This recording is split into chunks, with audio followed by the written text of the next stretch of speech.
First of all, I just want to, thank my Lord and Savior Jesus Christ for this opportunity He's given me to lead young men, in my own program.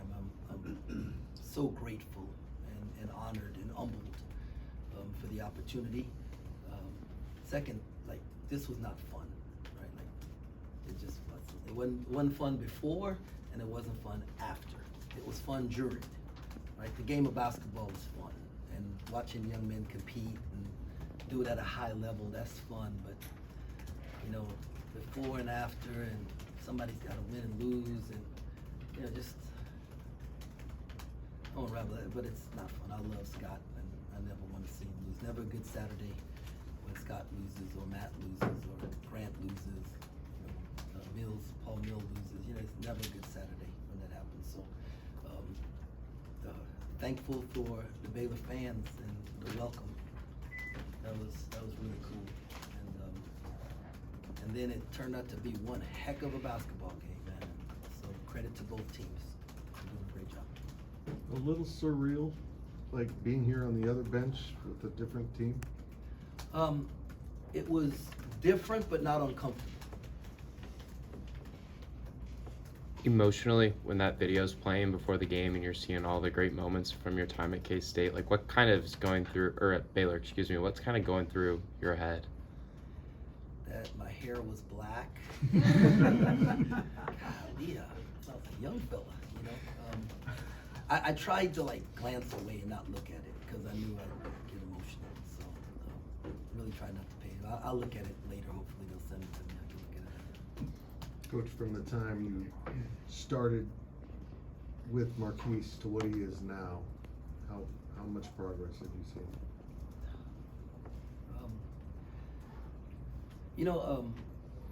A train is a very powerful piece of machinery, but if you put it on sand, it can't go anywhere, right?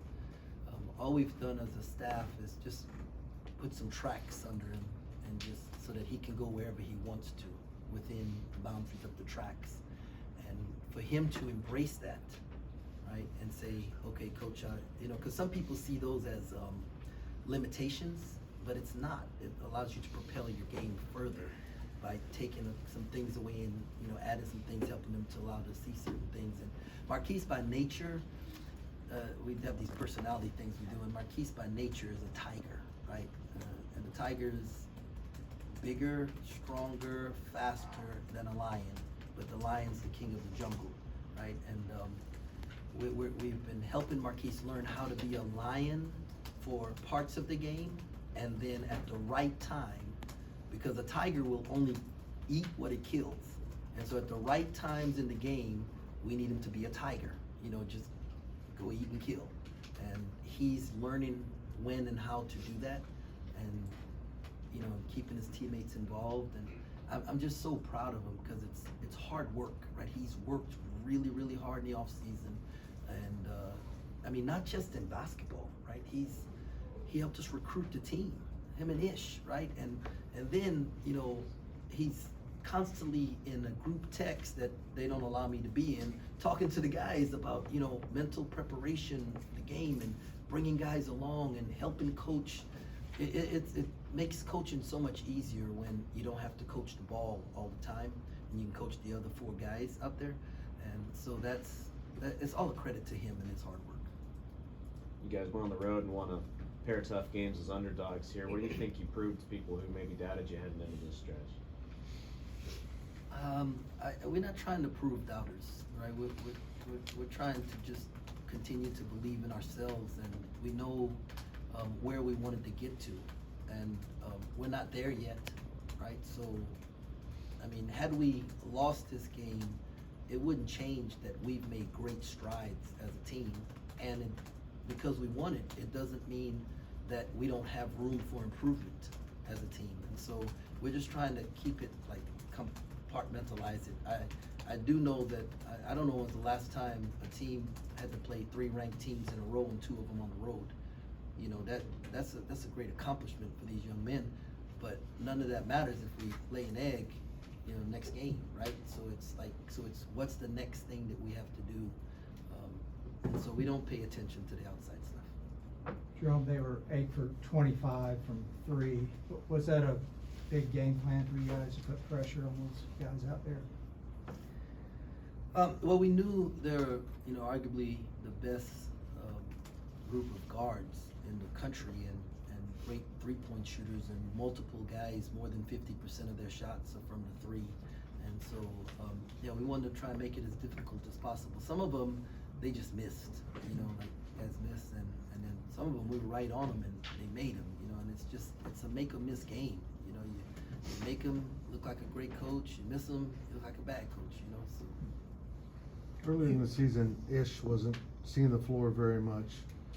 Maybe he saw the floor a little bit now because of David's injury, but has the buy-in been better? And he kind of, bit was big at the end. Ish is not seeing the floor because somebody's injured. It's just seeing the floor because he is given the kind of effort and has embraced playing the way that's going to allow us to have a chance to win every night.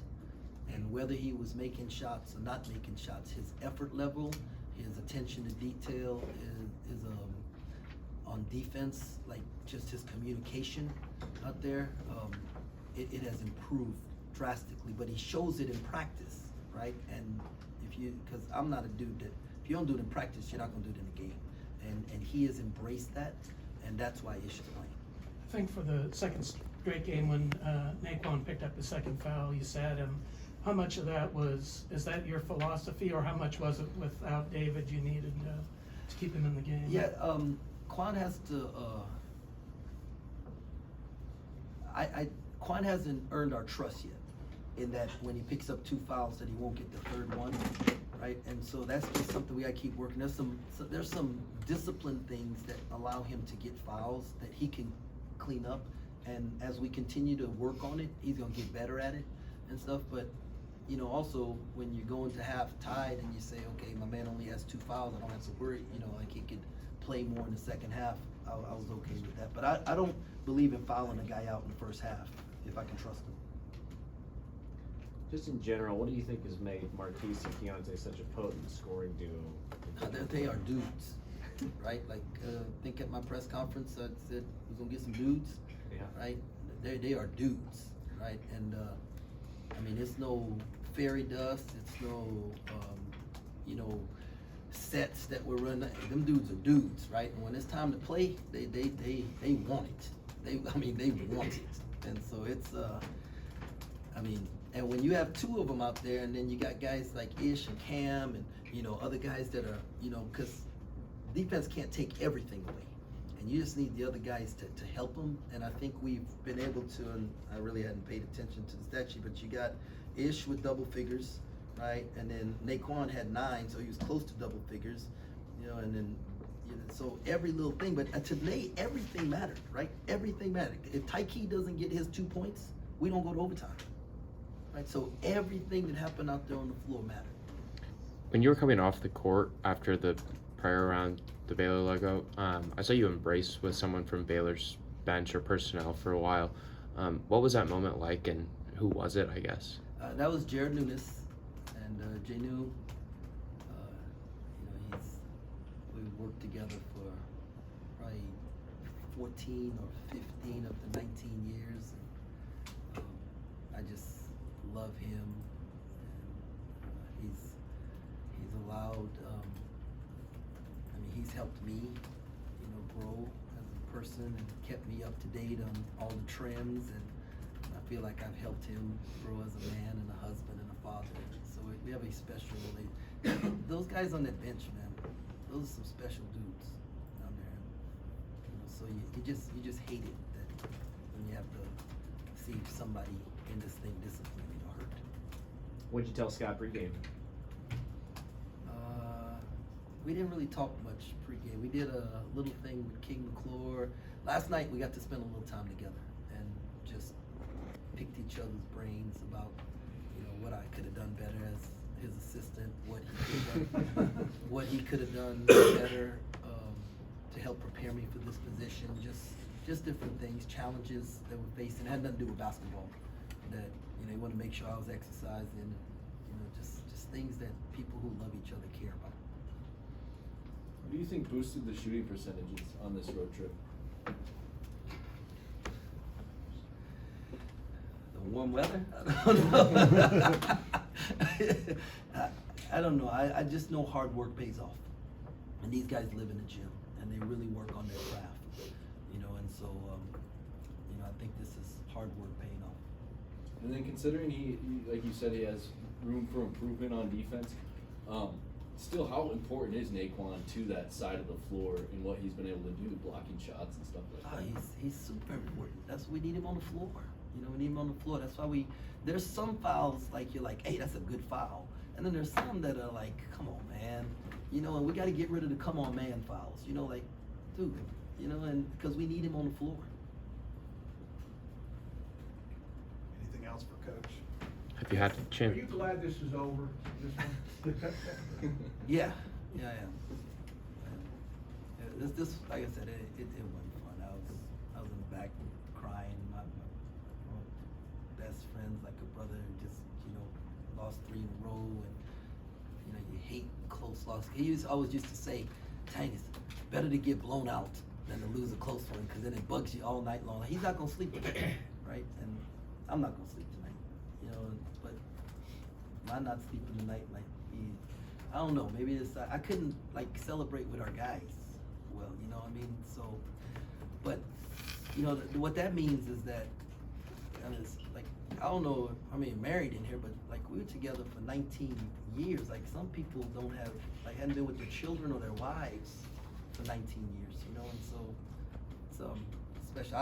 It'll get better. You know, it'll get better. You know, so, but yeah, it wasn't as fun as everybody was acting like it was.